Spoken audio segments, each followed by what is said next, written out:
नमस्कार भाइयों और बहनों, आज की वीडियो में मैं आपको श्री दुर्गा सप्तशती पुस्तक में से अध्याय 7 का पाठ करके सुनाऊंगी, चंड और मुंड का वध।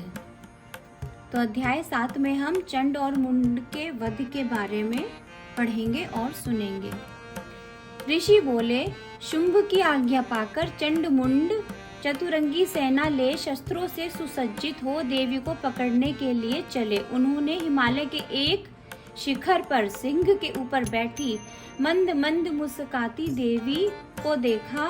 वे ढाल तलवार लेकर देवी के समीप गए और उसे पकड़ने का यत्न करने लगे। इस पर देवी शत्रुओं पर बहुत क्रोधित हुई, उसका मुंह क्रोध से काला पड़ गया। उसी समय देवी की कुटिल भ्रुकुटियों और मस्तक से भयंकर मुख वाली काली देवी हाथ में तलवार और पाश लिए प्रकट हुई, जो अनोखा खड़वांग धारण किए, मुंडों की माला से विभूषित, बाघ का चर्म ओढ़े, मांस रहित शरीर और अत्यंत डरावनी थी, जो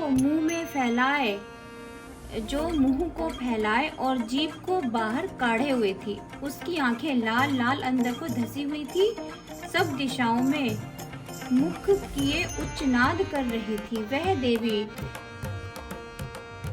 उनसे असुरों पर प्रहार करती हुई वेग से झपटी और असुरों की सेना का भक्षण करने लगी। रक्षकों, अंकुशधारी महावत योद्धाओं, घंटों के सहित हाथियों को एक ही हाथ से पकड़ मुंह में डालने लगी। इस प्रकार योद्धाओं, घोड़ों के सहित रथों एवं सारथियों को एक साथ मुंह में डाल दांतों से चबाने लगी।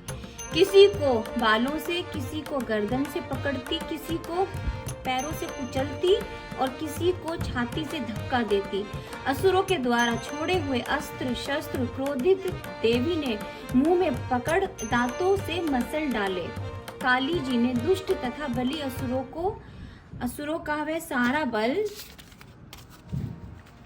मर्दन कर भक्षण कर ताड़ित किया। देवी ने कुछ को तलवार से काटकर, खड़वांग से ताड़ना करके और कुछ को दांतों से नोचकर कुचल दिया। क्षण भर में असुरों की वह सारी सेना मार डाली।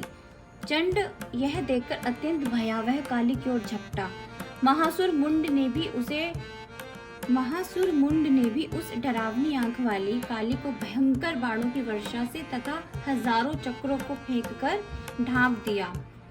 वह अनेक चक्र वाली देवी के मुंह में प्रविष्ट होकर बादल में सूर्य बिंबों के समान दिखाई देते थे।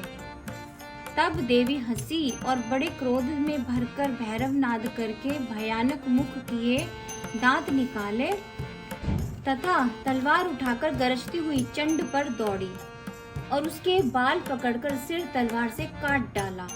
चंड को मरा देख मुंड उसकी ओर दौड़ा। उस कुपिता काली ने मुंड को तलवार से मारकर भूमि पर गिरा दिया। मरने से बची सेना चंड तथा वीर्यवान मुंड को मरा देखकर भयभीत हो चारों दिशाओं को भाग गई।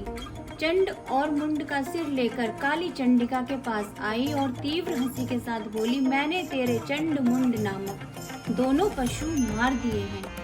अब युद्ध रूपी यज्ञ में शुंभ और निशुंभ को स्वयं मारना।